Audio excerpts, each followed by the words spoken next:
Pout-Pout Fish and the CantSleep Blues by Deborah Diesen. Pictures by Hanna. Late one quiet evening in the inky ocean deep, Mr. Fish blubbed, "Oh, I can't get to sleep." His mind was busy, and his fins were full of vim. Though he wanted to be dozing, there were 0 Z's for him. I can't drop into dreamland. I can't slide into snooze. I'm wide awake, it's hard to take the can't sleep blues. A sleepy voice spoke softly. "Need some tips?" inquired Miss Clam. "Just watch and see, and soon you'll be as drowsy as I am. Smooth your seaweed bedding, then imagine fluffy sheep. Count them 1 to 20, and then presto, fall asleep." Mr. Fish took the advice, but he couldn't catch a snooze. "Miss Clam, I need more help," Miss Clam replied.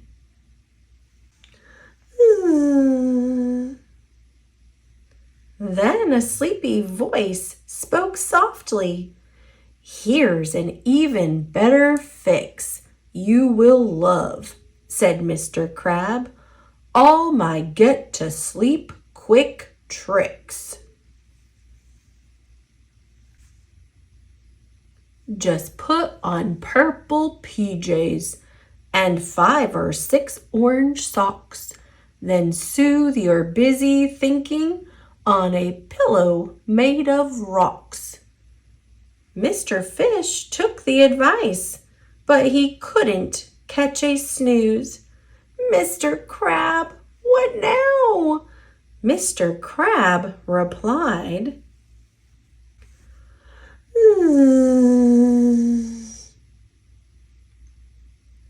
Then a sleepy voice spoke softly.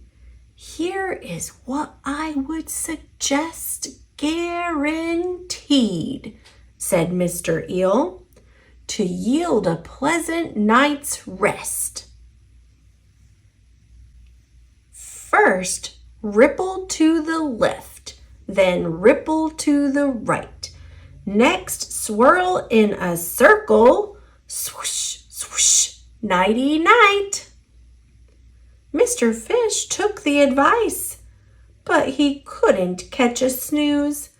"Mr. Eel, what's the deal?" Mr. Eel replied.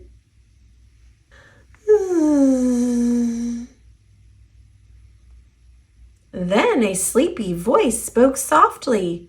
"For your slumber in the sea, here's a plan," said Mrs. Squid, "that always does the trick for me. Just widen out your eyes and give 4 quick, tiny blinks. Then slowly close your lids, automatic 40 winks." Mr. Fish took the advice, but he couldn't catch a snooze. "Mrs. Squid, more ideas?" Mrs. Squid replied.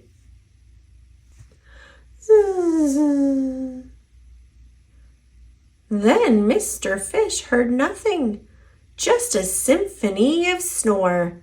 He still couldn't sleep. He felt worse than before.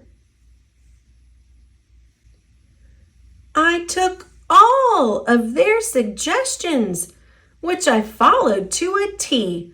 Their methods worked for them, but they did not work for me. I don't know what to do." He sank down in the kelp. "What good is good advice? It does not always help." Then a sparkly voice emerged. Mr. Fish, you're partly right. The voice was dear Miss Shimmer's. Her smile was kind and bright. But take what you've been given and learn from what you've tried. Then build your own solution. Trust yourself as a guide. The best advice of all, said Miss Shimmer to her friend, is to learn what works for you and make your own special blend. With that, she said good night and departed from the scene. Now Mr. Fish was ready to create his own routine.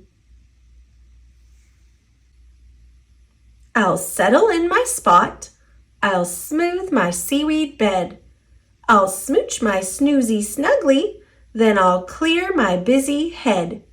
I'll swoosh in gentle motion in the ocean wide and deep. I'll close my eyes, fins tucked in, and drift right off to sleep. Mr. Fish had tried his best to resolve his can't sleep blues. Mr. Fish, how'd it go? Mr. Fish replied,